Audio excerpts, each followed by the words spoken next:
Good morning. কেমন আছো সবাই? নিশ্চয়ই খুব ভালো আছো, আমিও ভালো আছি। তবে আকাশের অবস্থা একদম ভালো না, যে কোনো মুহূর্তে কিন্তু ঝমঝমিয়ে নামবে। ওই জন্য খুব চেষ্টা করছি। দাঁড়াও, তোমাদের দাদাভাইয়ের ব্যাগটা আমার কাঁধে, এই যে গাড়ি বার করছে দাদাভাই তোমাদের, ওই জন্য। তো যেটা বলছিলাম, খুব চেষ্টা করছি, ঠাকুরকে ডাকছি যাতে স্টেশনটা অন্তত পৌঁছে যেতে পারি, তা নাহলে পুরো ভিজে যেতে হবে।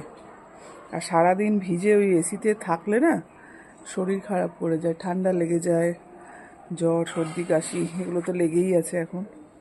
তো এই হচ্ছে ব্যাপার।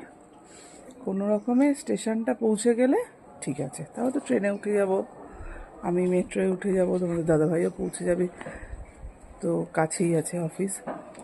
তো সেই কারণে বৃষ্টিটা যেন আর কিছুক্ষণ একটু না হয়, কারণ দেখে বোঝাই যাচ্ছে নামবে একচোট বৃষ্টি। তো চলো বন্ধুরা, বেরিয়ে পড়েছি অফিসের জন্য। অফিসে পৌঁছাই, তারপর আসছি অন্য কোনো ভিডিও নিয়ে। টাটা।